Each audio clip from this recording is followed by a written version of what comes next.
Today's video is all about the things you can be doing in the winter to prepare for the summer garden, and what I'm doing to reclaim the crazy overgrown garden we inherited when we moved onto this property in September. Let me show you what's happening. For those of you that are new here, let me give you a little bit of a backstory. We moved to this property here in September. It was completely overgrown, just neglected, I think, for many, many years. Moving onto this property, I inherited a pretty large fenced-in garden. Like, seriously, my dream to have fenced in. It's already like established, but it was really neglected, and I don't know if anyone gardened in it for a long time. And so I've been slowly reclaiming it. I'm going to show you what I've been doing and what you can be doing to prepare for the summer garden.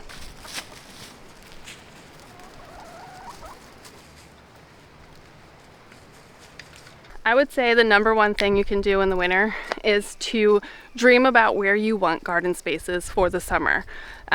The way I like to do that is I literally just sit and take in my surroundings and kind of envision where I want gardens, where I want fruit trees, what new spaces I want to establish, and what spaces I want to like recreate. So one of the first things we did when we moved in here, I knew I wanted to turn this area here behind the garage into my like herb, medicinal, perennial flower bed. And no kidding, the weeds behind here when we moved in were touching the top of the garage, and there was all kinds of junk left here. We had quite the cleanup to do, but I knew that this was something that I wanted to get established. So always look at where you want spaces and start to plan those in the winter time. Let me take you into the main garden here. So this is the main garden. We measured it, and if I'm remembering right, I think it was 35 by 50, which is like twice as big, if not more, than my last garden. And it has these two really cool arches, which I think we're going to close up this one side and make that the entrance, just because we will need to keep these boogers out of here come summertime. But we have been doing a lot of work. We have some before clips we can show you of what this space looked like before, with the weeds just giant. I mean, there's trees growing in here. Right there's a tree, but we did find a grapevine, and it's like growing along the fence here. So I want to reclaim that. But me and the kids, basically, we were coming in here and we were just stepping down a lot of this stuff. And you really, like, we don't have any fancy tools. We had a budget in buying this property, and we have a budget in the tools that we can buy to maintain this property.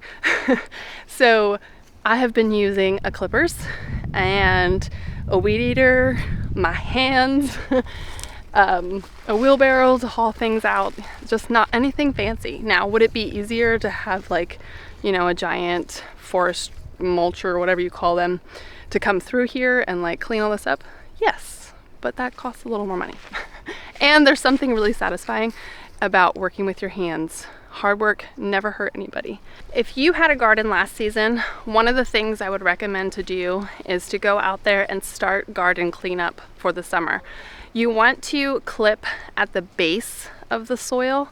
I never just take my plants and just rip them out. You're losing like good soil by doing that.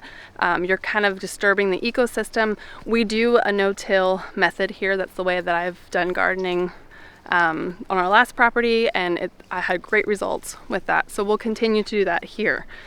And when you're cutting your plants off at the base, you're just leaving all those healthy microbes and everything in the soil in place. Now, with a space like this, obviously I can't go and just clip everything at the base. So we've been going through and cutting it down as far as we can. I probably will bring the like lawnmower through here and then trim it as low as I can go. And we are going to tarp this whole thing. After you've gone through and you've clipped off all of your dead plants from the previous garden season, that is a good time to decide how you want to cover your soil. It would be a good time to add, you know, leaves that are laying around. Leaves, when you put them on the garden, are going to break down beautifully. They're going to add rich organic matter to the soil. They're going to help the water flow in your garden. So I always put on leaves in the garden in the fall and into the winter. And then if you want to tarp it, if you have really persistent weeds, it would be a good idea just to lay a tarp over top of your garden space. Or you could use cardboard. That would just cover the soil. The weeds won't come through that as much. And that basically just protects the soil for the winter. There's this saying, and I don't remember who said it first, but Mother Nature does not like to be naked, and she will cover herself. So it's better for you to cover her with what you want on there. Tarps you can find at Harbor Freight for really affordable. A lot of people use like a silage tarp. That is actually what our plan is for here. So once I get all of these lovely weeds out of this garden, we are laying 2 gigantic tarps we got from Harbor Freight, and we're going to lay them on here until the spring. We want to kill all of these weeds. We have enough of time to do that, and then from there it'll be trying to figure out a game plan for this spring. But right now I'm just concerned about cleaning up this space somewhat and getting it under control. That way I can hit the ground running in the spring with all the fun stuff, with, you know, laying down compost and planting the seeds and all the things. But there's still a lot of work that goes into, hey, you let her alone. Let her alone. That one chicken always wants to get my cat. Leave my cat alone. All right, I'm gonna show you all how I've been reclaiming this space. This is how I've been getting this garden under control. This, I believe, is called a looper, hand looper, maybe. I mean, it's a beast. I have chopped down some serious stuff with that. And then I think this is like a hedge trimmers. This is another tool I've been using, the weed eater. But we're gonna reclaim this corner right here because this is gonna be my seating area. And I wanna clear out this space first so I can just sit there and I can just dream, because this is my view from this corner. Let me show you. So I have the chicken coop over there, and then this is my view from this corner, and it's just gonna be amazing, where I can see all the plants, I can see the barn. So let's get to work, because there's so many of these little, my mom always called these birdie pope trees, which they are everywhere, but my hand looper is gonna take care of this.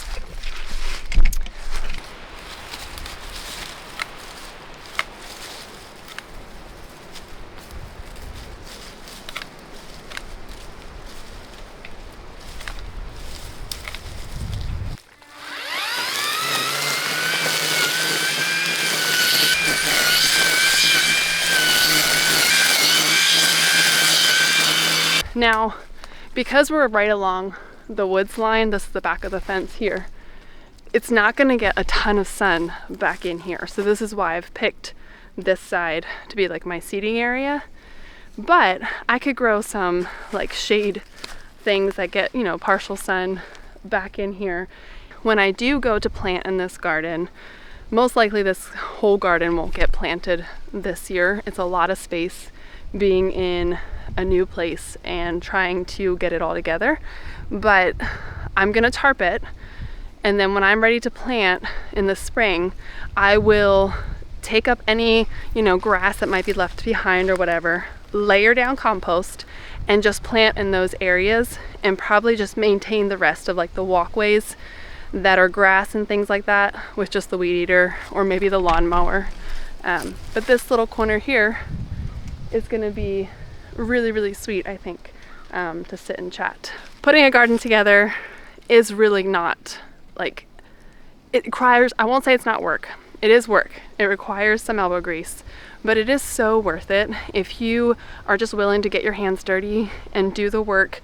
Starting now, cleaning up spaces, cleaning up your beds from previous season, you'll have a much better like head start in the spring. And I would love to know what you're growing. So in the comments, leave what you're most excited about growing this year. Seed starting season is almost upon us, and I literally cannot wait.